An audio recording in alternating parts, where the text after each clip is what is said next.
आदरणीय शिवराज सिंह चौहान जी मंच पर स्थान ग्रहण करें। युवा मोर्चा के प्रदेश अध्यक्ष आदरणीय वैभव पवार जी मंच पर स्थान ग्रहण करें। भगवान दास सरनानी जी भारतीय जनता पार्टी के महामंत्री और दक्षिण पश्चिम के विधायक आदरणीय भगवान दास सरनानी जी भी मंच पर स्थान ग्रहण करें।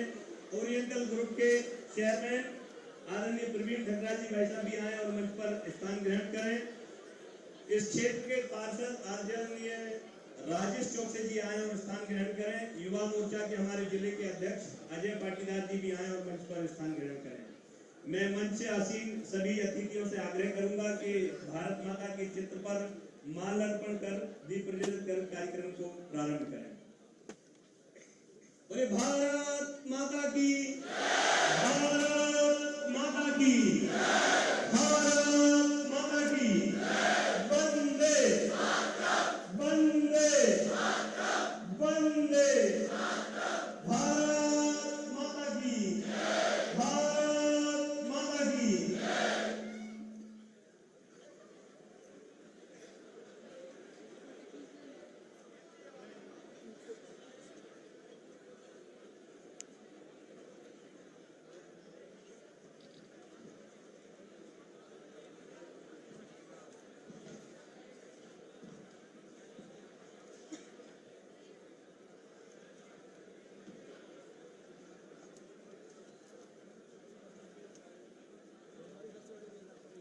तेरा वैभव अमर रहे मां, हम दिन चार रहे ना रहे, इस भाव को लेकर सभी भारतीय चलते हैं और उसी के निमित्त आज का यह कार्यक्रम ओरिएंटल यूनिवर्सिटी के ऑडिटोरियम में आयोजित हो रहा है।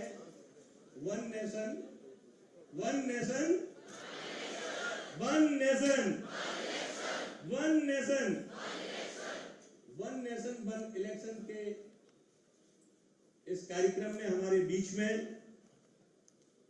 भारत सरकार के केंद्रीय कृषि किसान कल्याण एवं ग्रामीण विकास मंत्री आदरणीय श्री शिवराज सिंह चौहान जी के स्वागत के लिए ओरिएंटल ग्रुप के चेयरमैन आदरणीय श्री प्रवीण ठकराल जी से आग्रह करूंगा कि वो आए और साल श्रीफल और पौधा भेंट करके स्वागत करें।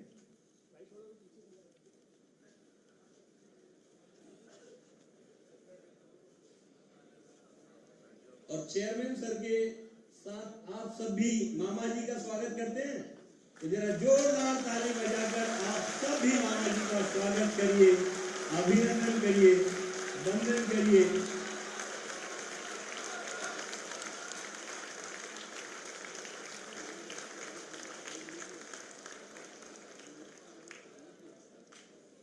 इसी क्रम में भोपाल दक्षिण पश्चिम के लोकप्रिय विधायक आदरणीय भगवान दास सरनानी जी के स्वागत के लिए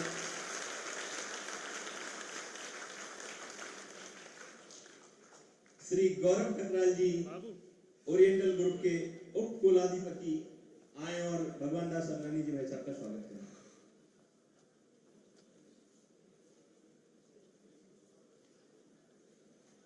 आप लोग भी जरा जोरदार ताली बजाकर भाई साहब का स्वागत करें।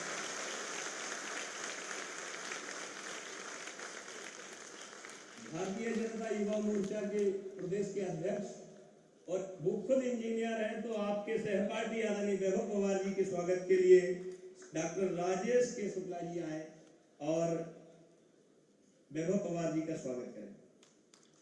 आप लोग भी जोरदार ताली बजाते रहें, स्वागत में आपकी भूमिका भी निहित रहेगी।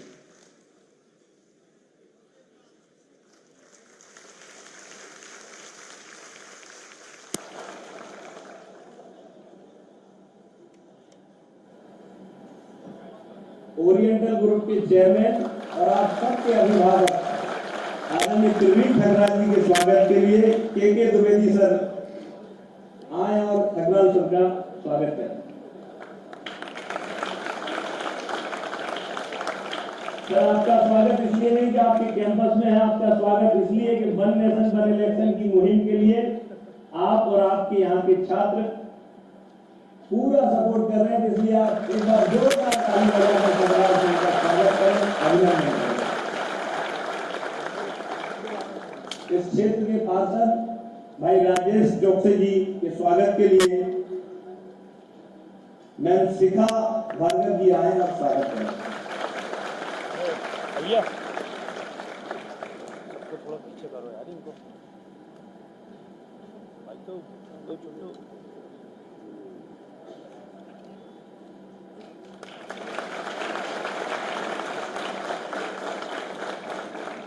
युवा मोर्चा भोपाल के जिले के अध्यक्ष भाई अजय पाटीदार जी के स्वागत के लिए सरिता मैम आए और स्वागत करें।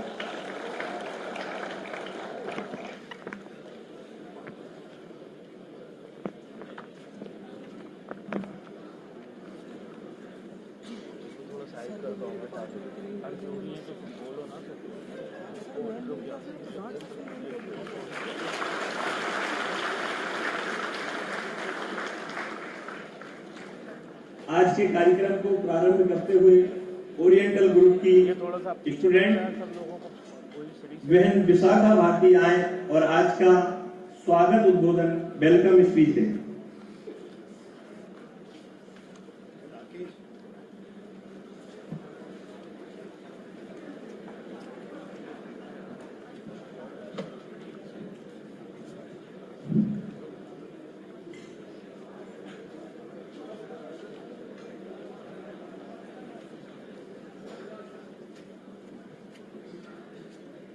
कहते हैं यदि लोकतंत्र एक विशाल भवन है तो चुनाव उसकी नींव जो राष्ट्र की दिशा एवं विकास को तय करता है। चुनाव राष्ट्र में उत्तम शासन एवं स्थिरता को सुनिश्चित करता है जो देश की सतत उन्नति हेतु अत्यंत आवश्यक है। सुप्रभात। आज के इस खास अवसर पर मैं Vishakha Bharti, general secretary student activity council oriental group of institute की ओर से माननीय मुख्य अतिथि श्री शिवराज सिंह चौहान जी, प्रदेश महामंत्री भाजपा मध्य प्रदेश विधायक भोपाल भगवान दास सबनानी जी, युवा मोर्चा अध्यक्ष वैभव पवार जी एवं युवा मोर्चा उपाध्यक्ष रंजीत सिंह चौहान जी का इस कार्यक्रम एक राष्ट्र एक चुनाव में हार्दिक स्वागत एवं अभिनंदन करती हूँ।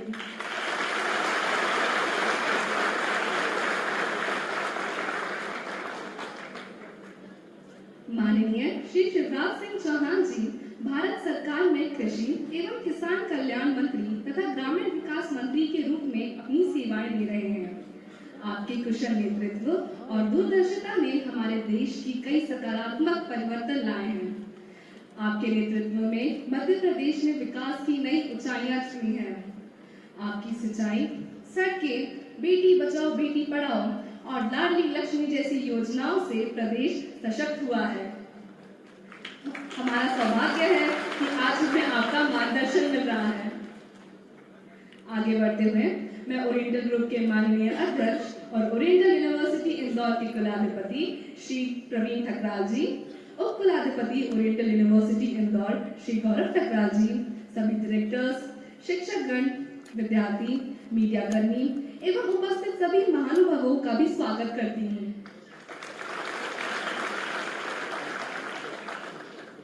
श्री प्रवीण ठकराल जी के दूरदर्शी नेतृत्व में ओरिएंटल ग्रुप ने शिक्षा के क्षेत्र में नई ऊंचाइयां हासिल की हैं और राष्ट्रीय व वैश्विक पहचान बनाई है।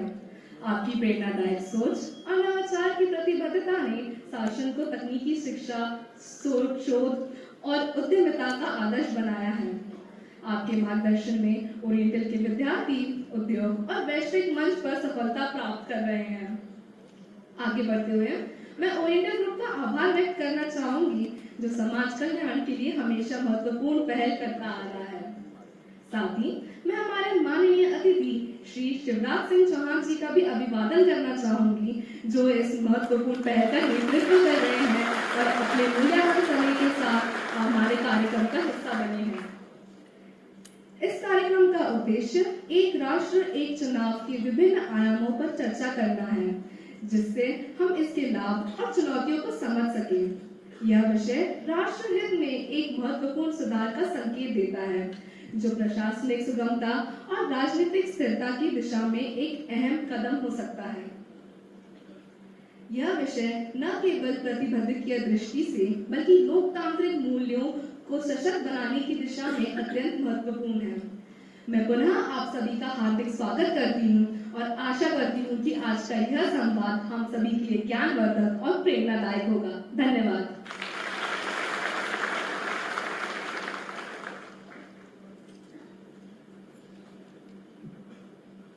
बहुत बहुत धन्यवाद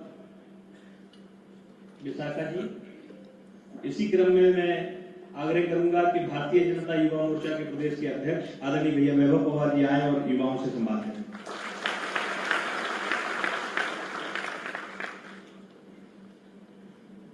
बोलिए भारत माता की जय। यहाँ उपस्थित ओरिएंटल के छात्र छात्राएं, मेरे छोटे सभी भाई बहनों को दोनों हाथ जोड़कर प्रणाम और नमस्कार करता हूं।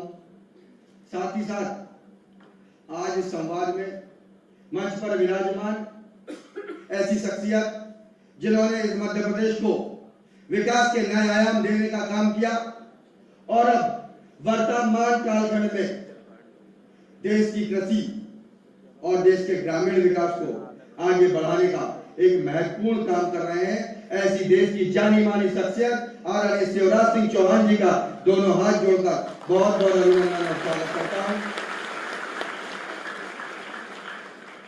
साथ ही साथ मंच पर विराजमान मध्य प्रदेश भारतीय जनता पार्टी के जनरल सेक्रेटरी, दक्षिण पश्चिम के लोकप्रिय विधायक, हमारे बड़े भाई ऐसे आदरणीय भगवान दास सबनानी जी,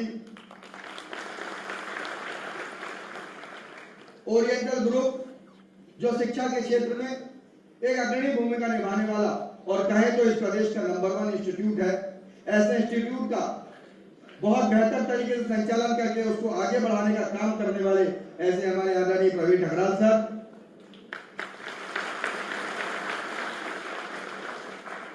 हमारे युवा मोर्चा के साथी भाई प्रदेश के उपाध्यक्ष रंजीत जी, युवा मोर्चा के जिलाध्यक्ष अजय पाटीदार जी, यहाँ के कॉर्पोरेटर आदरणीय चौकसे जी, साथ ही साथ यहाँ मेरे सामने बैठे सभी गुरुजन और ये भारत का भावी भविष्य जो मेरे सामने उपस्थित है। आप लोगों को ये बात जरूर महसूस हो रही होगी कि ये विषय आप लोगों के बीच क्यों लाया गया है, आप लोगों के बीच क्यों इस बारे में बात कर रहे हैं।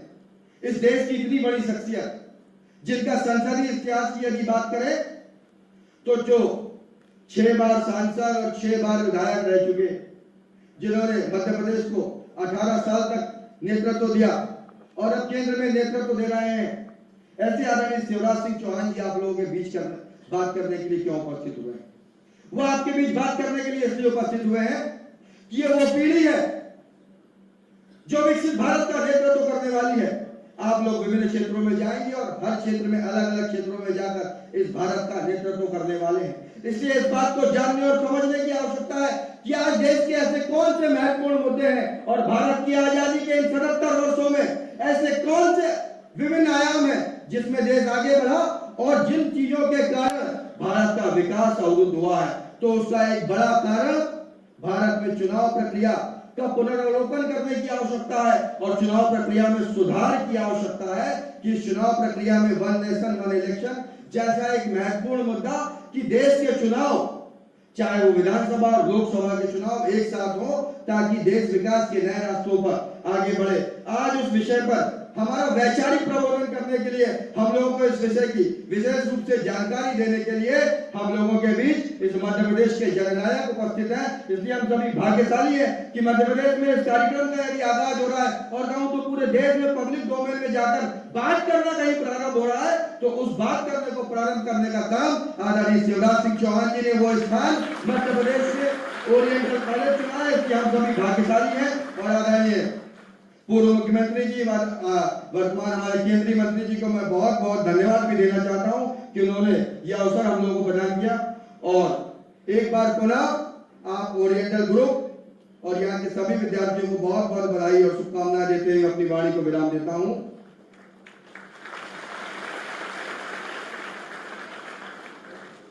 बहुत बहुत धन्यवाद आदरणीय वैभव पवार जी, आपने इस वन नेशन वन इलेक्शन की पूरी प्रस्तावना को रखा। इसी क्रम में मैं भारतीय जनता पार्टी के प्रदेश के महामंत्री और भोपाल दक्षिण पश्चिम के लोकप्रिय विधायक आदरणीय भगवान दास सरनानी जी से आग्रह करूंगा कि वो आए और हम सबको संबोधित करें।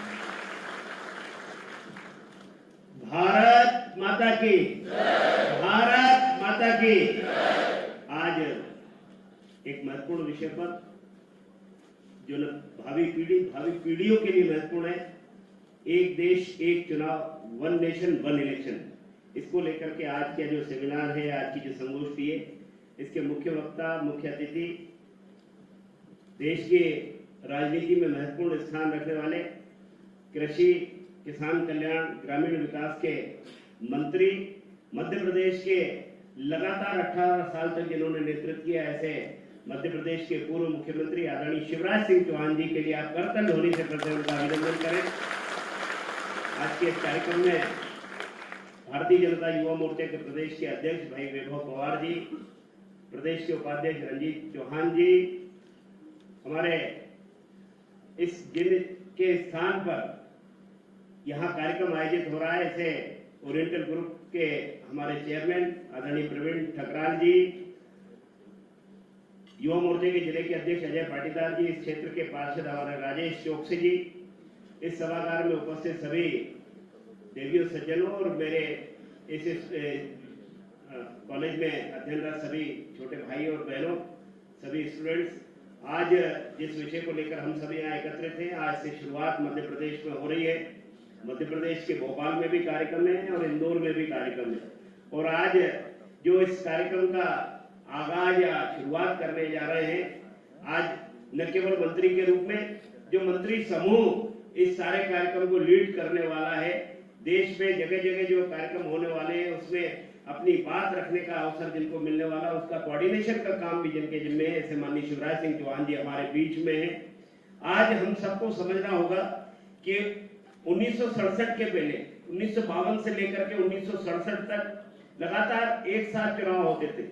लोकसभा विधानसभा के चुनाव एक साथ होते थे, इसके बाद राष्ट्रपति के चुनाव होते थे।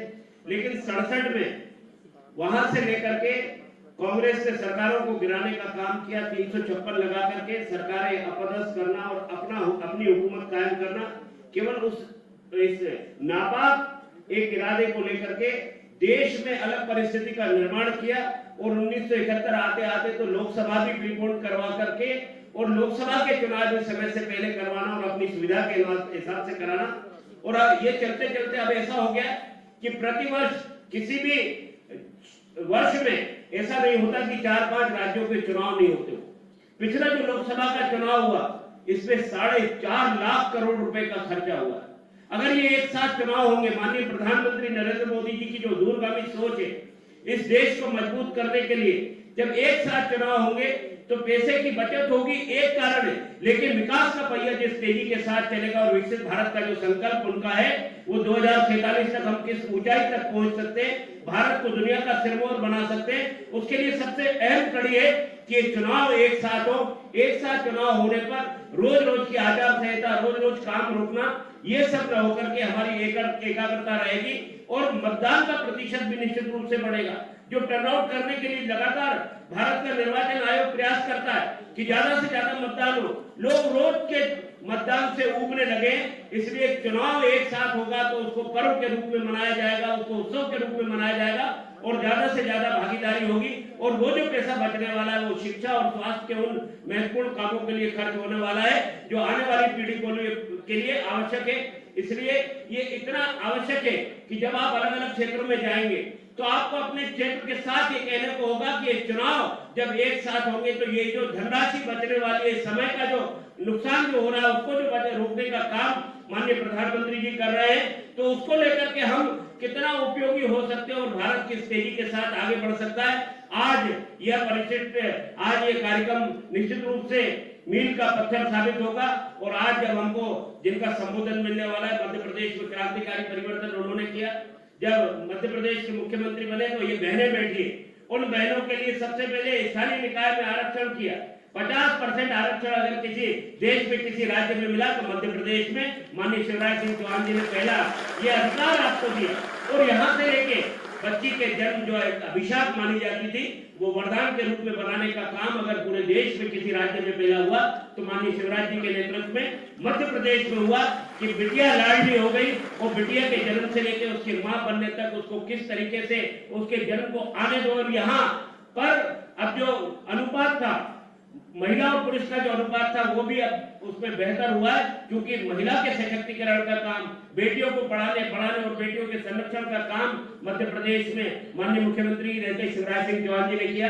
ऐसे आज मुख्य वक्ता के रूप में हम सबका मार्गदर्शन करने वाले निश्चित रूप से भारत 140 करोड़ की आबादी का देश किस दिशा में जाता है, किस दिशा में सोचता है, ये दुनिया आज हमारे कामों को देख रही है, हमारे पर उनकी दृष्टि है। इसलिए निश्चित रूप से माननीय शिवराज जी का मार्गदर्शन हम सबके लिए प्रेरणादायी होगा। मैं बहुत आज आभार व्यक्त करता हूं ठकराल जी को, जिन्होंने ये परिसर में ये कार्यक्रम आयोजित करके युवा पीढ़ी को आने वाले विषयों से परिचित कराने का अवसर दिया। बहुत धन्यवाद। भारत माता की जय। बहुत धन्यवाद आदरणीय भाई साहब। मैं अब जिनको बुलाना चाहता हूं मैं बुलाऊं कि आप बुलाएंगे? मध्य प्रदेश ही नहीं, देश के युवाओं की पहचान हमारे बीच में बनने को लेकर आपसे संवाद करेंगे। आदरणीय शिवराज सिंह चौहान। भारत माता की, भारत माता की। बैठिए।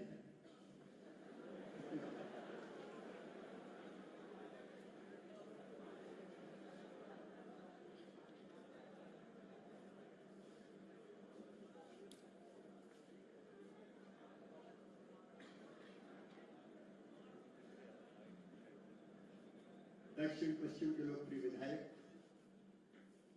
भारतीय जनता पार्टी के प्रदेश के महामंत्री और खुद भी कॉलेज के प्रेसिडेंट रह चुके हैं भाई भगवान दास सबनानी जी, युवा मोर्चे के प्रदेश के अध्यक्ष, युवा शक्ति के प्रतीक भाई वैभव जी, मेरे परम मित्र, और मैं जब बहुत छोटा था तब से उनको जानता हूं। आज स्वर्गीय के ठकराल जी के चरणों में मैं श्रद्धा के सुमन अर्पित करता हूं। जब मैं पढ़ता था, आपकी तरह छोटा था, तो एबीवीपी का काम करता था और उनके पास अक्सर जाया करता था। वो कॉम्प्लेक्स अपना जो न्यू मार्केट में क्या बेतवा अपार्टमेंट, बेतवा ही है ना, अभी तक याद है देखो, वहां भोजन करने भी जाता। और आज ओरिएंटल ग्रुप ऑफ इंस्टीट्यूशंस को जो संभाल रहे हैं आदरणीय प्रवीण जी, भाई अजय जी, चौकसे जी, रंजीत जी, युवा मोर्चे के प्रदेश के महामंत्री, यहाँ उपस्थित सभी गुरुजन और मेरे लाडले भांजों और प्यारी भांजियों,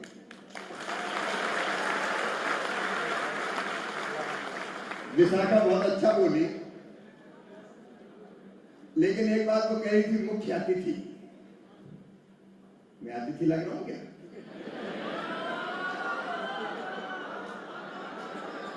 मैं तो मामा हूं, मामा। और मामा मेहमान कैसे हो सकता है? पहला कार्यक्रम कहां करेंगे विचार चल रहा था, तो रंजीत ने कहा कि ओरिएंटल कॉलेज में आपको बुला रहे हैं, तो तुमने पुकारा और मामा चले। सबसे पहले सबको शुभकामनाएं देता हूं। मेरे प्यारे बेटा बेटियों, तुम हमेशा सुखी रहो, निरोग रहो, तुम्हारा मंगल और कल्याण हो, तुम्हारा भविष्य बेहतर बने और तुम मिलकर भारत का ऐसा भविष्य बनाओ कि दुनिया में नंबर 1 विश्व गुरु अपना देश हो जाए। और ये तुम कर सकते हो। तुम कर सकते हो, क्योंकि तुम केवल 3.5 हाथ के हाड़ मास के पुतले नहीं हो। स्वामी विवेकानंद के ये शब्द मेरे कानों में आज भी गूंजते। मैंने पढ़ा और उन पे अमल करने की कोशिश की। वो युवा शक्ति से यही कहते थे, अपने आप को दीनहीन मत समझो, तुम अमृत के पुत्र हो, ईश्वर के अंश हो, अनंत शक्तियों के भंडार हो, अमर आनंद के भागी हो। और ये मैं मजाक नहीं कर रहा, याद रखना, मनुष्य जैसा सोचता और करता है वैसा बन जाता है। अगर आप सोचोगे कि हम कुछ नहीं कर सकते, तो चेहरे की मक्खी भी पड़ोसी को उड़ानी पड़ेगी। लेकिन अगर आप सोच लो कि दुनिया में मेरे लिए असंभव क्या है, दुनिया में जितने बड़े काम किए हमारे जैसे हर मास के पुतलों ने किए। अंतर केवल इतना है कि वो दृढ़ निश्चयी होते, वो अपने आप को कमजोर नहीं समझते, वो अपना लक्ष्य तय करते हैं, टारगेट फिक्स करते हैं, उसको पूरा करने के लिए रोड मैप बनाते हैं और फिर उस रोड मैप पे मेहनत और ईमानदारी से चलते हैं और लक्ष्य को प्राप्त कर ही चैन की सांस लेते हैं। वैसा तुम करोगे तो आज ध्यान से मेरी बात को सुनना। लक्ष्य तय करके, रोड मैप बना के, दिनों रात मेहनत करके अगर आगे बढ़ोगे तो जो तुम चाहोगे वो करके रहोगे। दुनिया की कोई ताकत तुमको रोक नहीं सकती। मनुष्य अगर चाहे तो ब्रह्मांड पे भी कमांड कर सकता है। और मैं पहली बात आज ये कह रहा हूं, कमजोर मत समझना, दीनहीन मत मानना। याद रखो कि तुम्हारा जीवन महत्वपूर्ण काम करने के लिए ही हुआ है। और एक महत्वपूर्ण काम, देखो अपने देश में और कुछ हो ना हो, लेकिन सारे राजनीतिक दल 5 साल 12 महीने हर सप्ताह 24 घंटे एक चीज की तैयारी जरूर करते रहते हैं, वो है अगला चुनाव। उसी तैयारी में लगे रहते हैं। अब आप देखो, एक ही साल का इतिहास देख लो। पिछले साल नवंबर दिसंबर में 2023 में मध्य प्रदेश, छत्तीसगढ़, राजस्थान के विधानसभा के चुनाव हुए। विधानसभा के चुनाव की थकान उतरी थी कि 4 महीने के बाद लोकसभा चुनाव का संकट हो गया। अब विधानसभा चुनाव में 6 महीना में कुछ हुआ ही नहीं। पहले आचार संहिता, कोड ऑफ कंडक्ट, विकास के काम ठप, और वो चुनाव संपन्न हुए तो 4 महीने बाद लोकसभा के चुनाव। चलो फिर चुनाव, तो फिर आचार संहिता से लेकर बाकी सब चीजें। और उस 4 महीने के बाद फिर 4-6 महीने नहीं गुजरे, फिर चुनाव हरियाणा, जम्मू कश्मीर, झारखंड, महाराष्ट्र। तो फिर नेता चुनाव में भिड़ गए और वो चुनाव निपटे नहीं थे कि दिल्ली का दंगल शुरू हो गया। दिल्ली में चुनाव, और अब दिल्ली के चुनाव खत्म नहीं हुए, बिहार के लिए कमर कस ली हम लोगों ने। चलो बिहार, और कोई काम हो ना हो, 24 घंटे चुनाव की तैयारी। और एक बात सोचो बेटा बेटियों, ये हमेशा होने वाले चुनाव देश की प्रगति और विकास में कितने बाधक हैं। एक तो सभी की एनर्जी, जिसमें माननीय प्रधानमंत्री जी भी शामिल है, चुनाव की तैयारियों में रहती है। एक भी चुनाव अगर विधानसभा का हार गए तो मीडिया कहते हैं पैरों के नीचे से जमीन खिसक गई, अब गए काम से। तो हर एक को लगता है कि बस कमर कस के जीत रही है। गवर्नेंस पे ध्यान नहीं रहता। प्रधानमंत्री जी, मुख्यमंत्रीगण, केंद्रीय मंत्री, अब मुझे बताया बनाया कृषि और ग्रामीण विकास मंत्री, और फिर कहा कि जरा झारखंड में जाओ चुनाव में, तो 3 महीने वहीं पड़े रहे, किसी की तरफ ध्यान ही नहीं रहा। मैं सच बता रहा हूं, फोकस चुनाव हो गया। ऐसे कितने लोग लगे मेरे जैसे, और केवल एक पार्टी के नहीं, सभी पार्टियों के मंत्री, मुख्यमंत्री, सांसद, विधायक, जाओ भगवान दास बिहार जाओ, 4 महीने दक्षिण पश्चिम छोड़ो, ये तो मजा आएगा। अब गंभीरता से सोच के देखिए, सबकी ऊर्जा खत्म हो जाती, गवर्नेंस पे ध्यान नहीं रहता, और पैसा अलग खर्च होता। बताओ क्या बिगड़ जाता है अगर मध्य प्रदेश के विधानसभा के 4 महीने का तंत्र था, विधानसभा के और लोकसभा के इकट्ठे हो जाते, तो आलोकसभा भगवान दास सम्राणी एक ही खर्चे में चुनाव में निपट जाते हैं। अलग अलग एक पोस्टर में दोनों को फोटो छाप दो,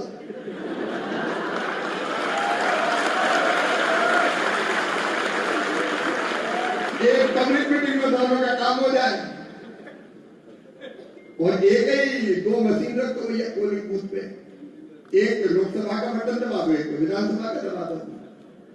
जनता को भी बार बार परेशान है, फिर वोट देने चलो, फिर वोट देने चलो, फिर वोट देने चलो।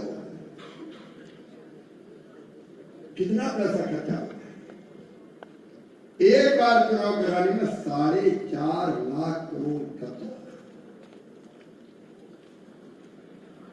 अभी शिक्षा स्वास्थ्य पर व्यय करते तो कितना फायदा होता।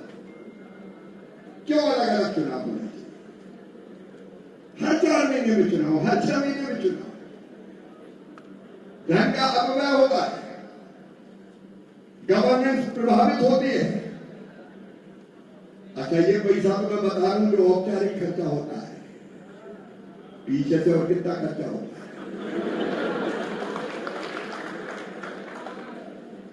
चुनाव आयोग ने 1 लाख कितने गए, शायद इस चुनाव में 1,35,000 मुझे एकदम आंकड़ा बरामद के पकड़ के, या 1,000 लोग इस गाड़ी से पकड़े गए, उस गाड़ी से पकड़े गए, इस गाड़ी से पकड़े गए। और कई बार केवल पैसे नहीं पकड़े जाते और भी चीजें पकड़ी जाती, तो धन का अपव्यय होता है। और दूसरा, लॉन्ग टर्म प्लानिंग सरकारें नहीं करती। अब देश अगर बनाना है तो बड़े फैसले लेने पड़ते हैं, जैसे प्रधानमंत्री नरेंद्र मोदी लगे, कड़े फैसले करने पड़ते। लेकिन चुनाव के डर में फिर वैसे फैसले नहीं होते कि अगर वोट बिगड़ गया तो नुकसान हो गया, तो वोट बचाओ मत करो, भाग में जाओ। कई फैसले प्रभावित होते हैं जो बच्चों के भविष्य को बेहतर बना सकते हैं, जो प्रदेशों का विकास कर सकते हैं, जो देश को आगे बढ़ा सकते हैं। वोट के डर में फैसले प्रभावित होते हैं। अच्छा, बड़े फैसले तो प्रभावित होते ही हैं, कई बार वोट दिलाऊ फैसले करने पड़ते हैं। कैसे वोट मिलेगा? तो ये भी दे दो, ये भी दे दो, ये भी दे दो, ये भी दे दो। 4 साल ही चलता रहेगा क्या? 4.5। और फिर केवल नेता नहीं रखते, बेटा बेटियों ब्यूरोक्रेसी पूरी चुनाव की तैयारी में। अब चुनाव हो रहे हैं झारखंड में और मध्य प्रदेश से, आप सब चुनाव कराने जा रहे हैं। यहां पूछो कि फलाने पीएस का है, बोले वो तो चुनाव में आप जनवर बन गए। अलग अलग विभाग के जितने ये पीएस है, बड़े अफसर है, सब चुनाव में दूसरे राज्य में लग जाते हैं। कोई ऑब्जर्वर बनता है, कोई खर्चों का हिसाब किताब देखता है, तो वो सारे काम ठप पड़ जाते हैं। क्या मिलता है इससे? आप जरा कल्पना करके देखो, ईमानदारी से सच्चे नागरिक के तौर पर, सच्चे नागरिक के तौर पर कितना विकास प्रभावित होता है। अगर ये चुनाव 5 साल में संविधान में संशोधन करके सारे लोकसभा विधानसभा के चुनाव एक साथ हो जाए, तो 4.5 साल तो विकास के लिए और जनता के कल्याण के लिए ईमानदारी से। और दुनिया के कई देशों में होता है। अपने देश में भी लोकसभा के साथ उड़ीसा के विधानसभा के चुनाव में 2 मशीनें रखी गई। लोकसभा के साथ 3 विधानसभा के चुनाव हुए, आंध्र प्रदेश के हुए। और मैं कहता हूं डरते क्यों? उन्होंने तो बोले कुछ लोग कहते हैं मोदी जी ज्यादा लोकप्रिय तो गड़बड़ हो जाएगी। जनता बहुत समझदार है, वो लोकसभा की अलग वोट डालती, विधानसभा की अलग वोट डालती है। मैं इस चुनाव के पहले उड़ीसा की बात बताऊं, इस चुनाव के पहले 2 बार लोकसभा विधानसभा के अलग अलग चुनाव नहीं हुए, एक साथ चुनाव हुए, लेकिन उसी राज्य की जनता ने इस चुनाव के पहले बीजेपी को, नवीन पटनायक को चुना विधानसभा के लिए और देश के लिए चुना नरेंद्र मोदी जी के लिए। लोग बहुत समझदार हैं, वो जानते हैं किसको वोट देना। और इसलिए मेरे बेटा बेटी अब समय आ गया है कि देश ये तय करे कि फालतू का खर्चा, चुनाव आचार के समाप्त होने के साथ विकास ठप होना, लॉन्ग टर्म प्लानिंग प्रभावित होना, देश की प्रगति और विकास रुकना, ये अब नहीं चलेगा। 1967 तक अपने देश में भी लोकसभा विधानसभा के एक साथ चुनाव होते थे। पहले बेटा बेटे मशीन से चुनाव नहीं होते थे, बैलेट पेपर से चुनाव होते थे। बहुत पहले तो डिब्बा रखते थे, उसमें चुनाव का निशान रहता था,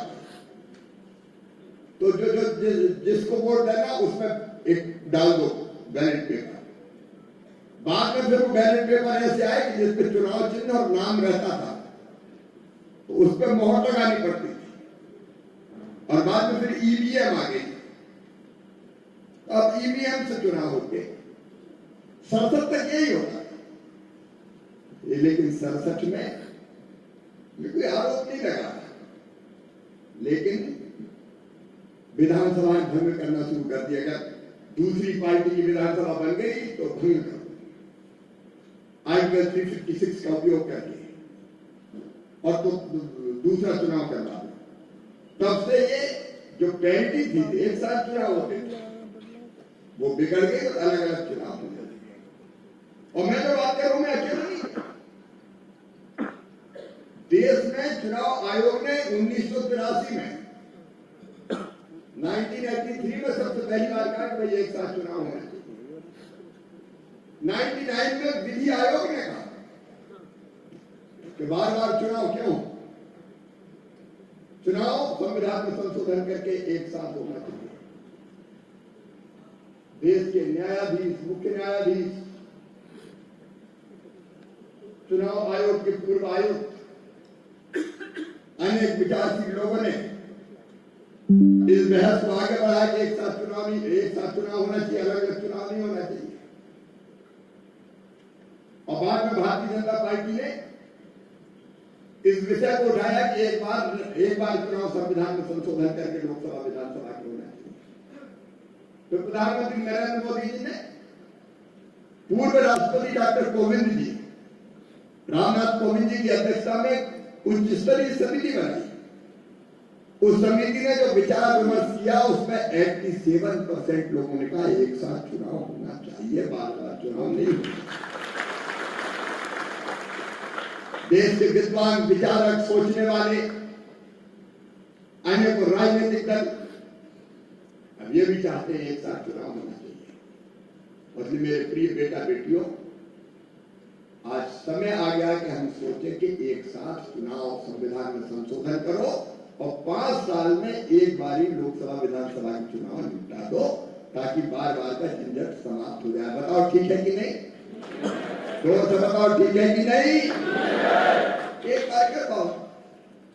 फिर कहा कि बीच में कोई विधानसभा भंग हो गई तो कोविड कमेटी ने कहा कि अगर भंग हो गई और 2 साल बचे तो 2 साल के लिए करवाओ, ताकि ये पैंट खत्म ना हो। और इसलिए आज मैं आप सबके बीच में हूं, आप भी जिम्मेदार बना के रखो। आगे जाकर देश आपको ही संभालना है, किसी भी क्षेत्र में काम करो, आपको ही आगे बढ़ के करना है। और इसलिए मैं आज चाहता हूं student for one nation one election एक फोरम बने जो स्टूडेंट्स खुद बनाए, खुद बनाए।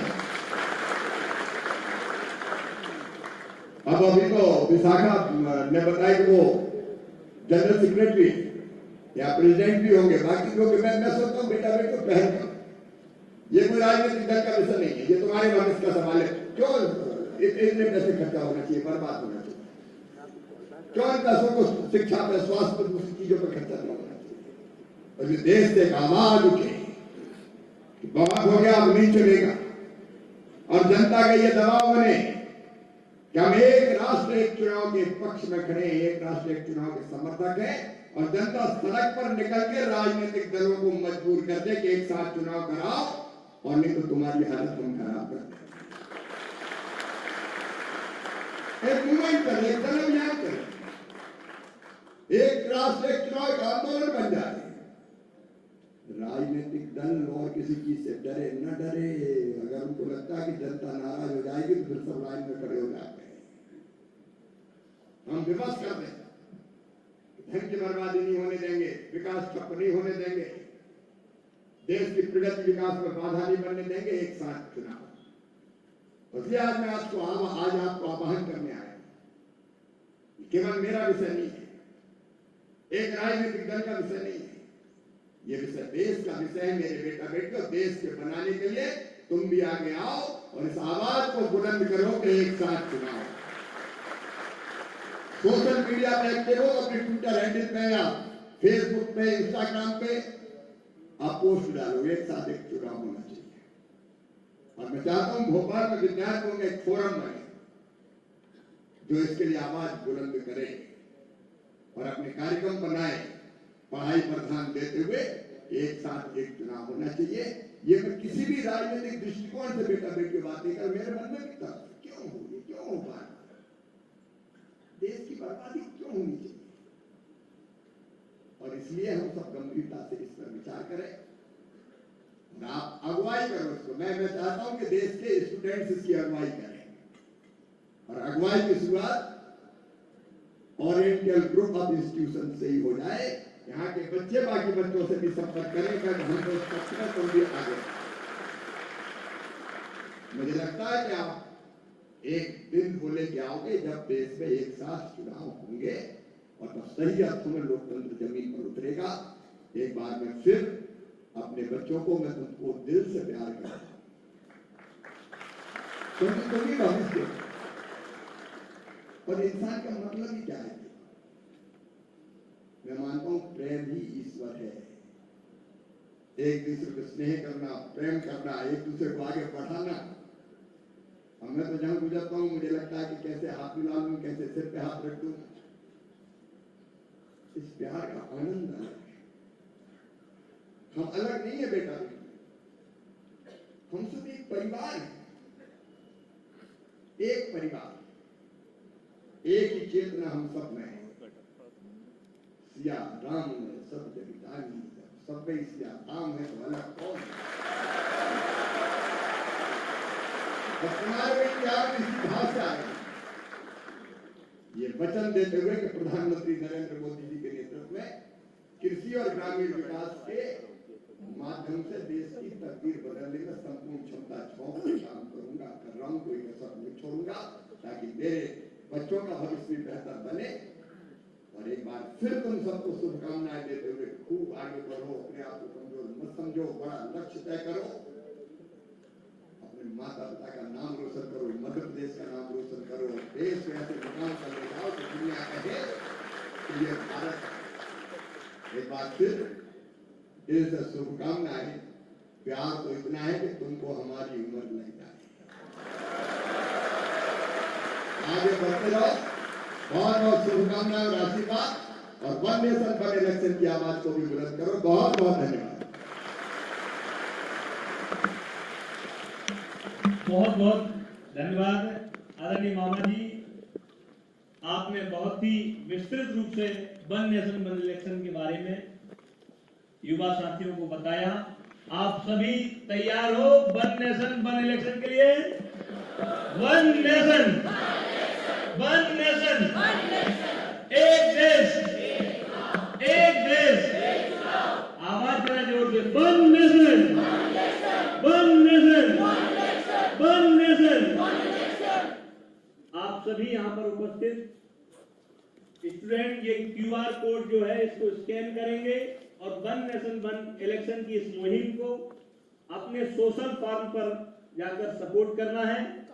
आज ओरिएंटल ग्रुप से ये मुहिम चालू हुई है और मध्य प्रदेश के नहीं पूरे देश के मामा हमारे बीच में आकर उन्होंने अपने बहुत कीमती समय में से वक्त निकालकर हमें समय दिया। तो मैं आप सबकी ओर से ये जो प्रस्ताव है जो महामहिम राष्ट्रपति महोदय जी के ओर जाना है, हम लोग इस प्रस्ताव को मामा जी को सौंपे। तो आपकी ओर से चेयरमैन सर को दूं मैं ये प्रस्ताव, उनके साइन है इसमें। तो मैं आदरणीय चेयरमैन सर से आग्रह करूंगा कि इस प्रस्ताव को आदरणीय शिवराज सिंह चौहान जी को सौंपे। आदरणीय शुक्ला साहब।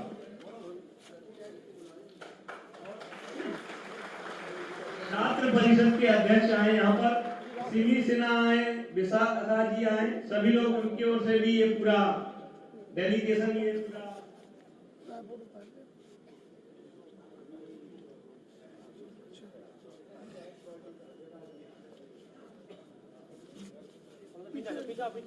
आप लोग भी वन नेशन, इस प्रस्ताव को आप जहां बैठे हो वहीं से देने के लिए one nation, one nation, one nation.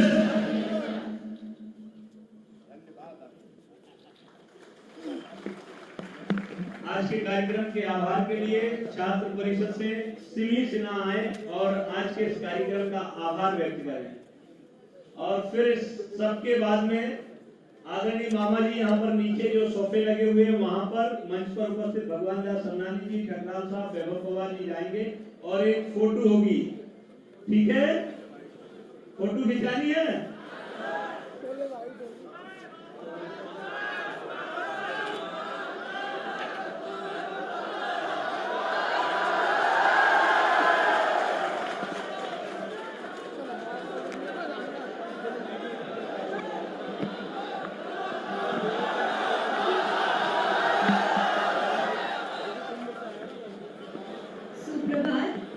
आदरणीय मुख्य अतिथि, विशिष्ट अतिथि, आयोजक मंडल एवं उपस्थित सभी आज के इस